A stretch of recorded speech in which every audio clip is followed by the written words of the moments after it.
bit more seriousness to it. Not necessarily seriousness. I don't want to try to think we're going to be all boring up in here, but we're going to be talking about more of the actual intention of the platform, mental health, right? So today we're going to be talking about toxicity in the home. So with your parents, with siblings, or whoever, mostly focusing on parents, of course. As you all know, I am Haitian, so I can obviously only reference to my Haitian people. But I have found, working in the field that I work in, that not just Haitians Haitian children go through, excuse me, what we all go through. So I find that Middle Easterns, obviously other Caribbeans, Spanish people, all of them tend to experience the same things or similar situations when it comes to being, in a household with a toxic parent. So let's start off with talking about the parent first and foremost. I want you guys to remember first and foremost that a great percentage of the time, I'm not going to say all the time because all situations are different, and of course I'm going to keep that in mind when I'm talking about everything, and of course everything is subjective, so that's a disclaimer. Heads up, because I don't want you guys to be like, oh yeah, no, that doesn't relate to me because of this, because of that. It is subjective from what I've observed in my own household as well as other people's households.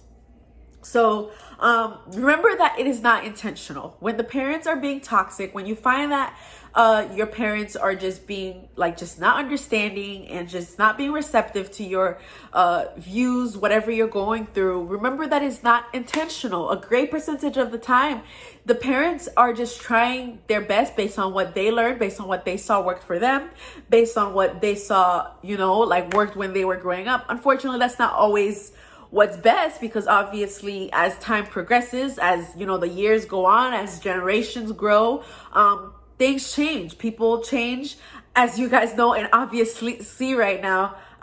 There are different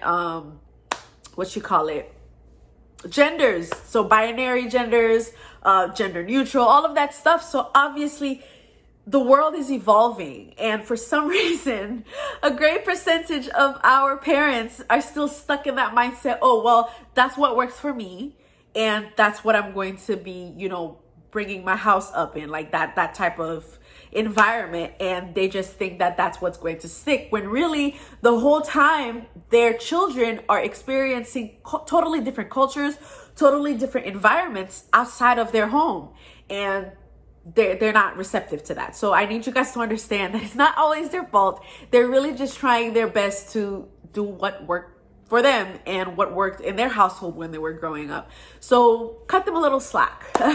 That's for starters. Not always, obviously, because sometimes they can be a little much, but excuse me, but just keep that in mind, that a great percentage of the time it's not intentional, and that they're generally trying their best for the most part. Another thing I'd like to point out for the parents is, not for the parents, but something you can do for the parents is to help them.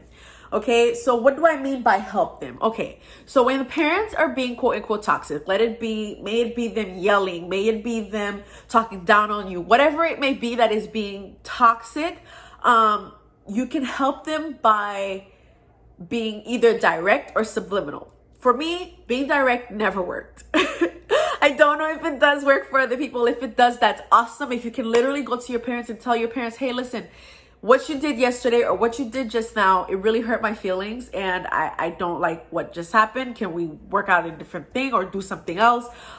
This is what I'd like for you to do differently, or whatever the case may be. If you can be direct like that, more power to you. And for them to be receptive to it, love that for you.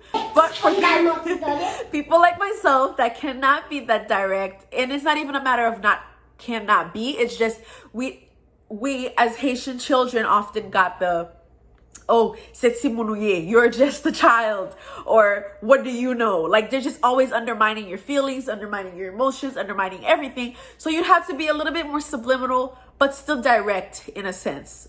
I started learning, unfortunately, this subliminalness for myself just a couple years ago, before I got married, was conveying a message to them through an avenue that you see that they like. So for example, if your parents like to read, you might want to buy a book or even reference a book to them for them to read with, you know, the topic that you'd like for them to be more observant to or pay attention more to.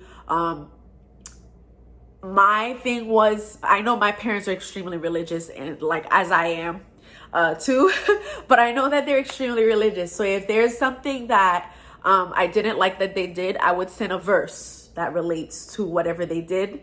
I would send what do you call that? A sermon. So I know Pastor Gregory Toussaint, if you guys know Tabernacle Glory, is a church that both of my parents absolutely adore. And I know Pastor Gregory preaches a lot about parenting and just being more receptive and understanding of not just each other as human beings, but as parents to children and vice versa, children to parents. So if I see a clip or if I'm watching his sermons and I see something that he says that I know for a fact I would like my parents to hear, I will be like, oh, okay, I'll catch the clip and then send it to them either through YouTube or whatever the case may be. And or if he references a Bible verse that relates to me, I would definitely send them a verse. So you could do subliminal things like that. I literally cannot give you guys more ideas because that's what I knew was my subliminalness of ways that I could like let my parents know that I didn't like something or something that hurt me. So if you guys know a different way to have your parents, you know, be more receptive to and understanding to how you feel towards how they treat you, that could definitely be something that you do. One thing that I know for a fact that I struggled with in the house was, especially as of late, not as of late, but more recently. So I would say maybe between like 18 to like my early 20s, something I struggled with was, explaining myself, not necessarily explaining myself to defend what I did wrong. It's just that I'm one who tries my best to be pure-heartedly intentional towards people, just people in general. Like I really try my best to live and let live, if you guys know that saying. Like literally just try not to offend anyone and just, you know, just do what I can do on my end to make sure that everyone else is comfortable around me. And may that be just me not saying anything about a certain topic or whatever the case may be. I try my best to be kind. That's really the easiest way to put it. So whenever I do something or I have done something in the past that hurt my parents or that made them upset or whatever the case may be, they'd like scold me for it, or they'd do something that, you know, that I kind of was thrown off about. I tried to defend myself and be like, hey, I'm sorry you felt this way, but this is what I meant. This is, you know, just try to explain the situation. I've always gotten the, oh, you're just trying to defend what you did. Just say sorry or do whatever, take the consequence and move on with your life. That's basically the vibe that you'd get, you know what I mean? Like nobody was ever actually receptive to, oh, okay, she really didn't mean that. But at the same time, you know, just do this and that differently. Nobody was ever like actually just like, you know what, she really didn't mean that, but this is what you can do differently next time so that doesn't happen again. It was always just, no, you did this, you did that. You just don't want to say you're sorry. You just don't want to be wrong. And that's it, which was never my intention, but obviously it was never received that way. Rather, it was the complete opposite of what I intended for anything, like for it to be like received as. I really was just trying to show you that I don't have an evil heart. I don't know. Like I don't intend any wrong towards anybody, but it was never received as that. So that's definitely something I struggled with. So if you find that your parents or whoever your guardian, I keep saying your parents because I know some of you guys don't live with your parents.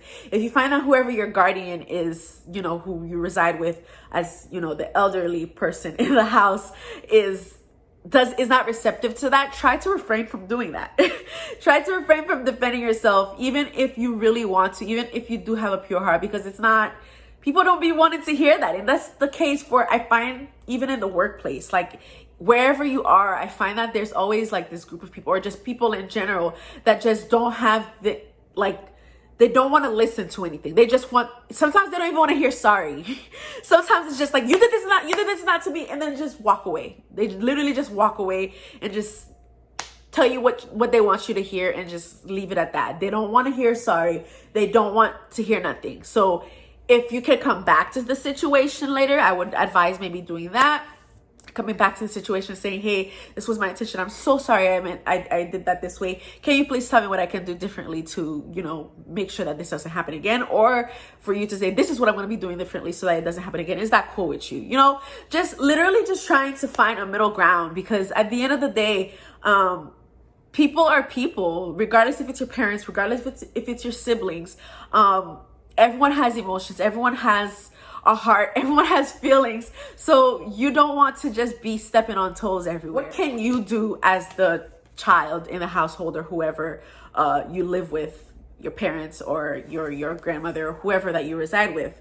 One thing I want you guys to remember for a fact and keep in your mind is that, because I know for a fact that I struggled with it a lot, remember that it is not always your fault.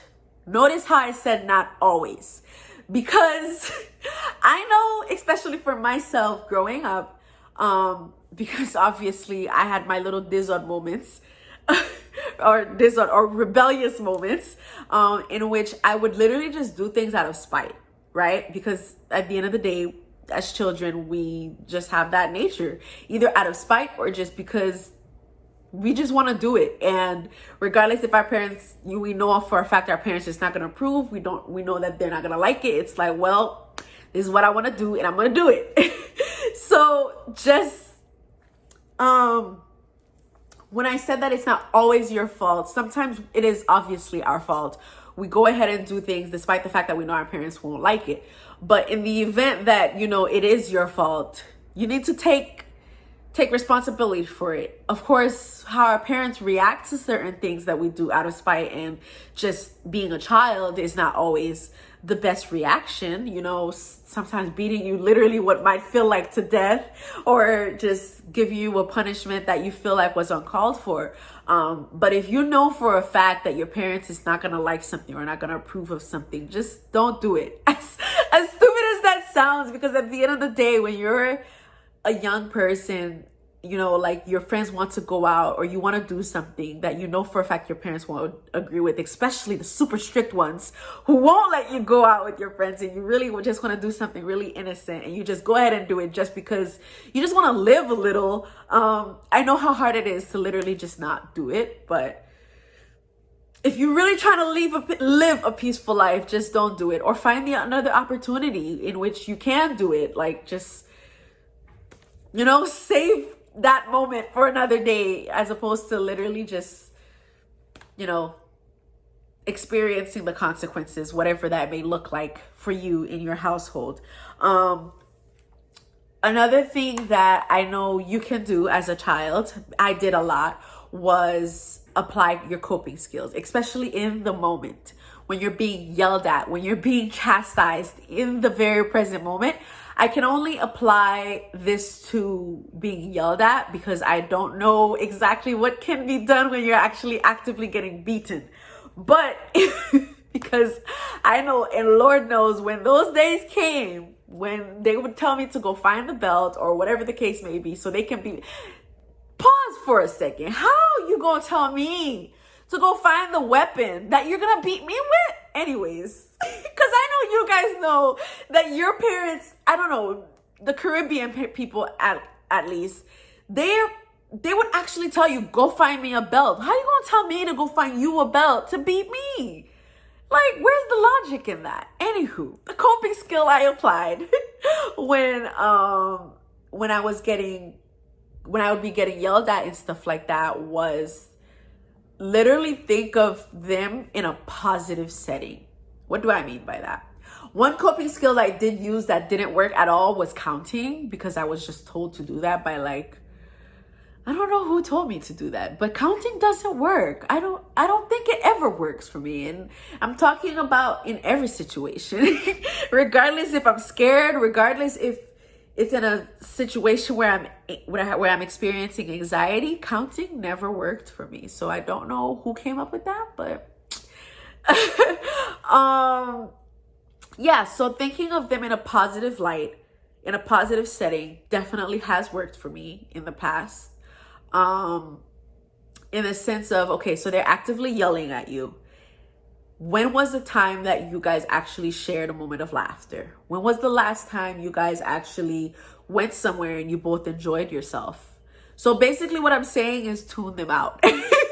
More or less, but tune them out in a good way, because I know how hard it is to tune them out, and how easy it is, I meant to say, it is to tune them out and think of all of the bad things you could do, or all of the worst possible things you can do. Because obviously I was a child too, and still am technically. And think of literally just all of the craziest things you could do. It's like, because at that moment they're yelling at you. It's like, this isn't even bad, you know? Like, I know other kids doing worse things, crazier things, but they're over here yelling at you for, I don't know, not washing the dishes or doing something that they told you to do. So you're over here thinking, yeah, I could definitely have done worse. I could have definitely been one of those kids doing this, doing that, doing XYZ. So you're in your head thinking about worse things that you could do.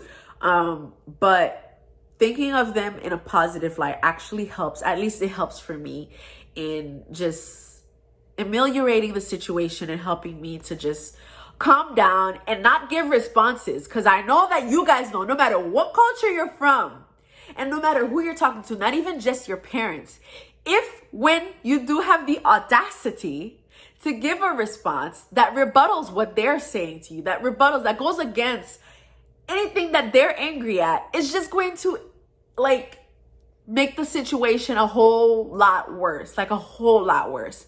So definitely don't give response. Oh, excuse me. Don't respond back with, you know, something that goes against whatever they're upset about. And also don't try to defend yourself in the present moment. So yeah, there's that. And last but not least, something you can do is talk to a friend, older, wiser friend.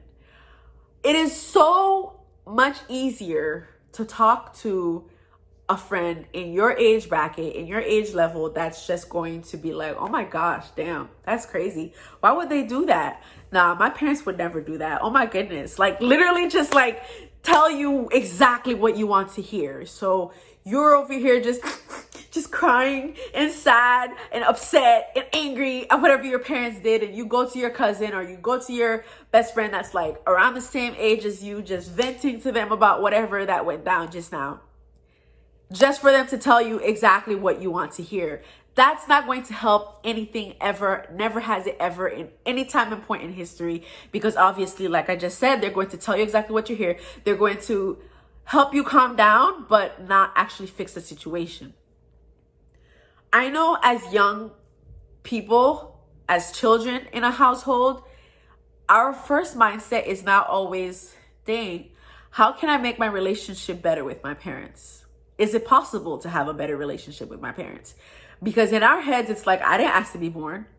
Why do I need to fix the relationship? At least in my head, it was. I don't know if you guys are perfect and didn't think like that, but I definitely always thought, like, why do I have to be the one that fixes anything? I don't even have the power to fix anything. Like, if there's any fixing that can be done, it's them that can fix whatever that needs to be fixed, because I'm good. I ain't do nothing. I'm the child. I ain't do nothing, right?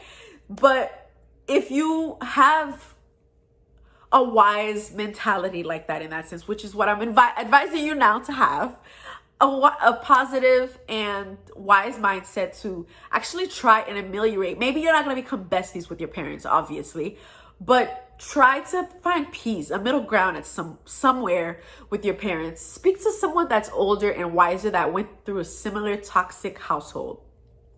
Do not go to a close friend and vent to them and cry to them and express to them how bad your parents are. Express to them how much they overreacted about whatever went down. Talk to an older, wiser person. My older, wiser person was my godmother. She's only 10 years older than me. So whenever something would go down in the house, and she went through a crazy, crazy, crazy, crazy toxic household. I think her household was more toxic than mine, to be very honest with you. Because sometimes when I'd vent to her about stuff, she'd tell me the stuff that went down in her house. I'm like, girl. but of course she grew up and was raised in Haiti. Hence, going back to the very first point I made, a great percentage of the time, these poor little people, they're not little obviously to you, but in the eyes of God, they are. These poor adults don't know any better. They literally have positive intentions of bettering you, of having a better future for you than they had. Just positive intentions, but they just go about it the wrong way. So she definitely shed that light out on me and just helped me understand a lot of things and helped me try to, like, you know, deal with my parents differently. Some things that I didn't always agree with, but they worked, you know? Like, one thing that she always had me do is whenever, like, whenever I'd, like, have arguments or, like, things would go down in the house, she'd have me write a letter, which was awesome. Why? I didn't agree in the moment, but it worked in the sense that, like, I would write a letter, right? Doing exactly what I shouldn't have been doing in person. You know how I told you guys, you know, I would try to defend myself in the present moment and be like, hey, you understood it as this, but I actually meant this. I'm so sorry. This is what I should have done differently. Writing a letter and expressing that on paper, in which they're most likely reading it in a less, you know, like, elevated mood, it is so much better. So writing a letter, leaving it in their car, leaving it somewhere that they're not going to be able to speak to you in that moment, or not going to be able to speak to you for a while, like literally just giving them time to think about that letter and then coming back home and talking to you about it, was beautiful. Like, it literally worked wonders. And always make sure you end the letter with, and I love you. Because it was so easy for me to be like, this is what you did, this is what you did, I didn't like that, and just be finished with that. But literally just writing and expressing yourself on the letter and saying how much you want a better relationship, saying how much you believe it is possible to have a better relationship, and then just writing I love you in the end. I think my father still has some of those letters, and my mother, because obviously I upset both of them quite a bit growing up, apparently. But both of them definitely still have some of those letters, and they do cherish them. And they, as much, even though I'm not gonna say those letters will, like, work magic, okay? But because obviously I'd write a letter to express myself about a situation, and basically a similar situation will happen again, like literally next month. But it does stick, right? To the point where obviously they still have these letters. So, and I'm like 20 XYZ years old. So yeah, they definitely are effective. I don't know how effective it will be for your household, for your parents, or for your guardian, whoever it is, but it helped me. And I hope that this video and everything else I said will help in any way possible. If you guys have any more questions, anything I did not mention regarding a toxic household, please do not hesitate to shoot me a DM in my Instagram. I'll put that below. And or comment, obviously. Comment, like, subscribe, and just holla at you later.